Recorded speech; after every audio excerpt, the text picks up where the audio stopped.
Mtu unaanza kuitumia application hii ya NV Power Solution, utaingia Play Store, utaenda sehemu ya kusearch, utasearch NV Power.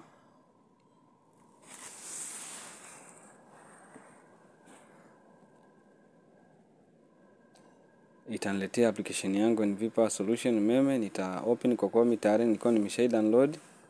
Nita open. Nikisha open itafunguka kama hivi mnavyoiona. Ikishafunguka hivi, kwa kuwa mimi ndo naanza kuingia kwenye mfumo au nimeshawahi kutumia, lakini kwa kuwa sasa hivi una update, kwa hiyo nita click hiyo sehemu yenye kipicha cha mtu hapo juu. Nikisha click itaenda username na password. Kwa kuwa ndo naanza kuingia kwa mfumo huu mpya, nitabonyeza sehemu imeandikwa jisajili hapa.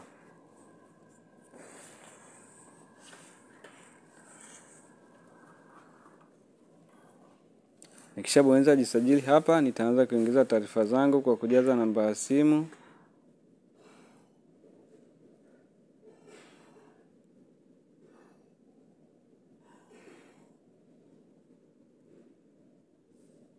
Hii namba ya simu ndo nitakuwa nikipokea taarifa zangu. Nitaingiza namba ya mita kuu ambayo ni ile mita ya TANESCO. Nitaingiza mita namba yake hapa. Nitaingiza mita namba yangu.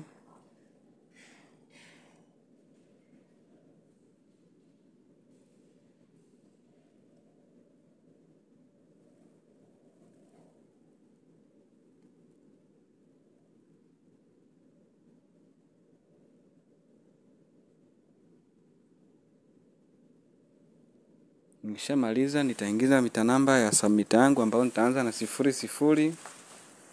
Zingatia kuanza na 00, alafu ndo nitaingiza namba ya mita namba yangu.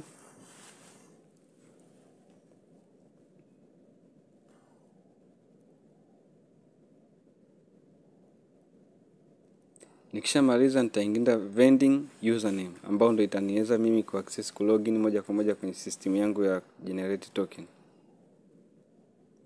Nitaingiza mita janja.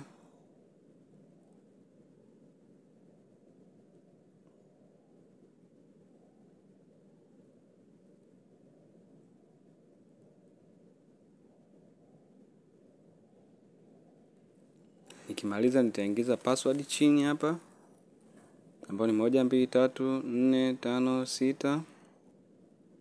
Nikishamaliza nitakuja hapa kwenye ingiza taarifa za login. Taarifa hizi ndo nikishajaza hapa nitatumia ku login. Kwa hiyo lazima uzikumbuke. Nitaingiza mimi mita janja kama username ambayo nitataka kuitumia. Password nitatengeneza mimi ambayo nitaitumia ku login. Nitakapo login nitapata taarifa zangu ambazo tayari nishajisajili. Nitaandika password yangu mimi.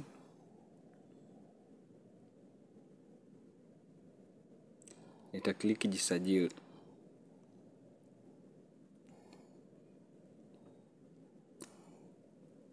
Kwa kuwa username yangu imeshatumika, itabidi nibadilishe username ya juu kwa kuwa tayari kuna mtu mwingine ameitumia hii mita janja.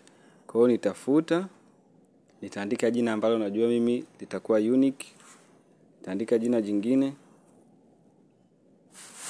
Nitajisajili tena.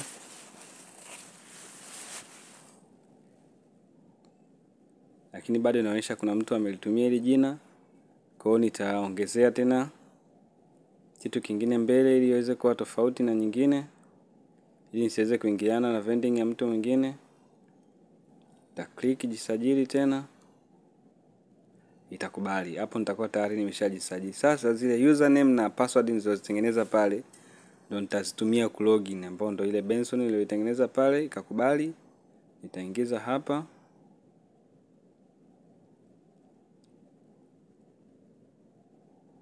Nitaingiza password ambayo niliandika pale. Click login.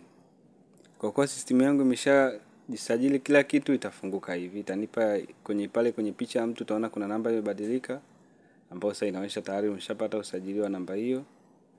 Sasa hapa nitaenda kununua umeme moja kwa moja. Nitabonyeza luku, nitakuja hapa hakiki taarifa ambazo zile nilizozijaza kule nitaziona hapa.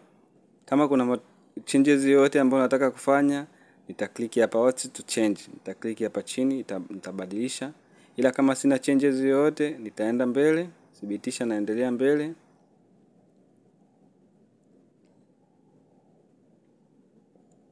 Nikishathibitisha naendelea mbele, itaniletea sehemu ya kuingiza namba ya simu na kiasi cha salio nachotaka kununua umeme. Namba ya simu nitaingiza namba ya simu ambayo nitataka ikatwe pesa. Kama iko kwenye Voda nitaingiza namba ya Voda. Kama hela yangu iko kwenye Tigo Pesa nitaingiza kwenye namba ya Tigo Pesa. Kama iko kwenye Halotel hivyo. Nikishamaliza umeme tunaanza kununua kuanzia 1000. Kwa hiyo nitaingiza kiasi cha pesa ninachotaka kununua. Nitaklik endelea.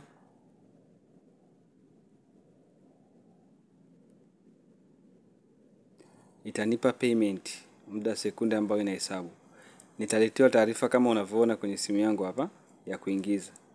Then nitaingiza namba yangu kuconfirm, namba ya siri kuconfirm kwamba nahitaji kununua umeme.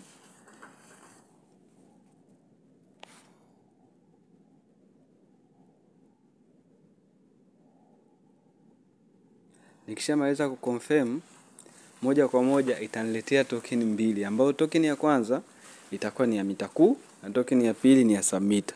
Zingatia, ni muhimu sana kuingiza umeme kwenye submeter zote mbili. Kuingiza kwenye main meter na kwenye submeter ili kulinda uendeshaji mzuri na usomaji mzuri wa mita zote mbili. Endapo utaingiza